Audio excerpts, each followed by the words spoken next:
better place. We are smart at what we do to make our world a better place. By the help of God, to make our world a better place. By the help of God, to make our world a better place.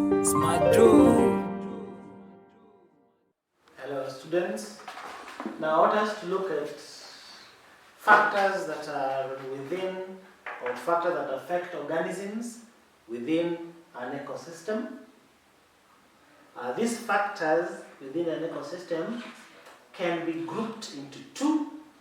We have biotic factors or living factors.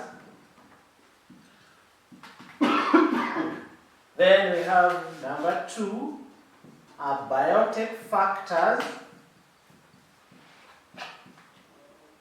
These are environmental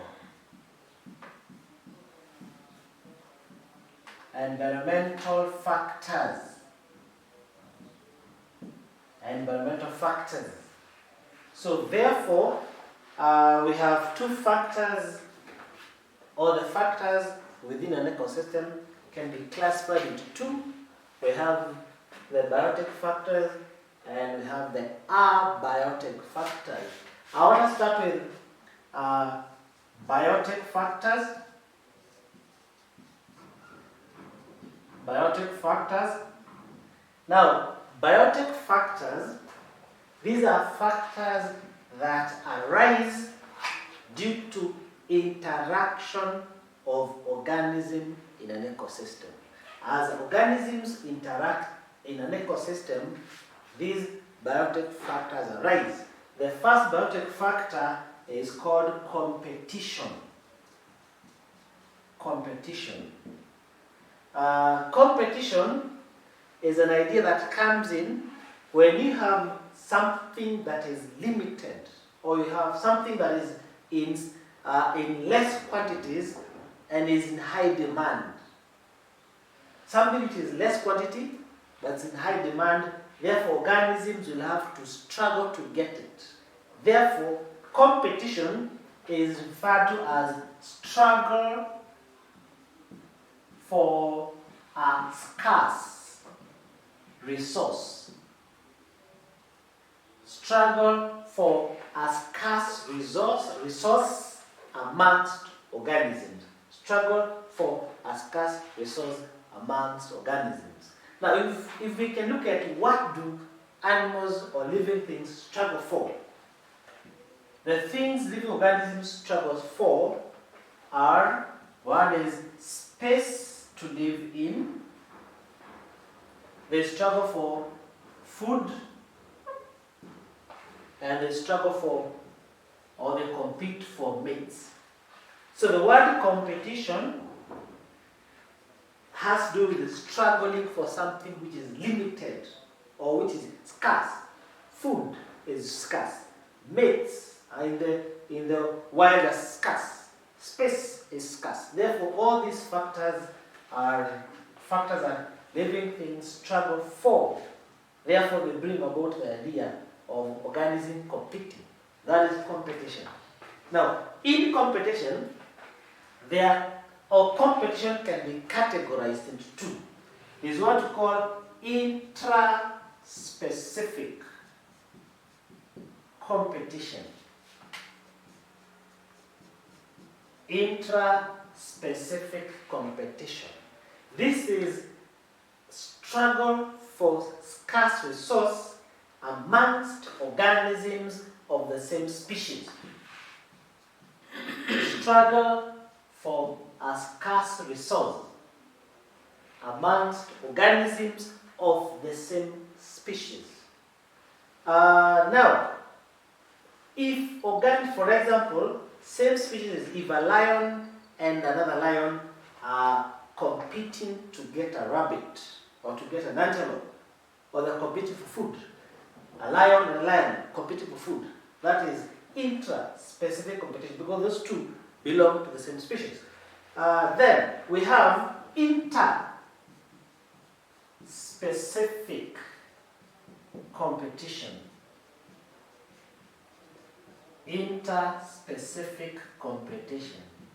This is a struggle for a scarce resource amongst organisms of different species.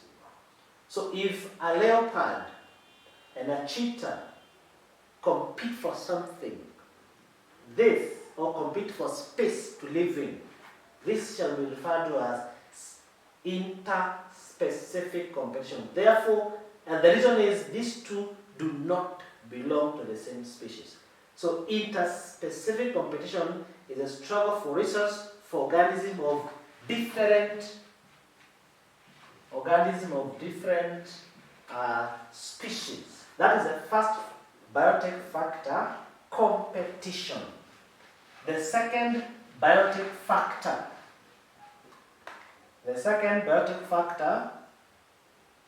is two. We have predation. Predation is a fact that comes in where we have one organism kills another for food. Where one organism kills another for food. That is the concept of predation, where one organism kills another for food. Example, a lion kills a deer. In this case, the lion is the predator because it is killing. The organism killed is called a prey. So we have the predator and you have the prey. The one killing is a predator. The one killed is a prey. Now the predator, for that organism to be able to hunt, it must have some characteristics. One, in most cases, most of the predators have fast movement.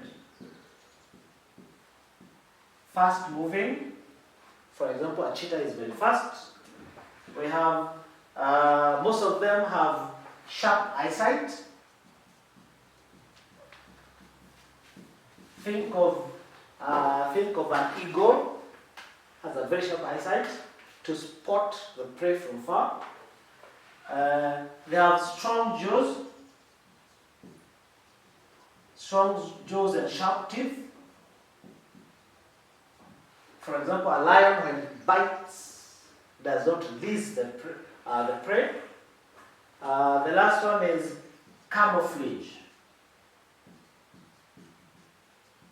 In most of the predators, their skin color blends well with the surrounding. Therefore, they're able to hide and not be seen by the prey. Now, for the predator, most of these features again follow the predator. For example, predator is swift, meaning fast movement. Some have sharp eyesight, or others have a wide eye view. For example, a zebra, the eyes of a zebra are the edge position. They can see wide area to spot the prey. Some of the predator can camouflage. So they have camouflage. Others can mimic. Mimicking is an act of appearing like a dead material. When an organism appears like dead material, for example, applying mantis. Then the last one is most of them have a sharp sense of smell. That is to be able to detect the predator from far. This is features of a prey. We're able to predict or tell the predator when it is very far. So all these features allow the predator to hunt the prey, These features allow the prey to escape the predator. So the relation between the predator and the prey is known as predation. We define it as where one organism kills another for food. We shall continue with this discussion in our next lesson. Hope you've enjoyed our lesson for today.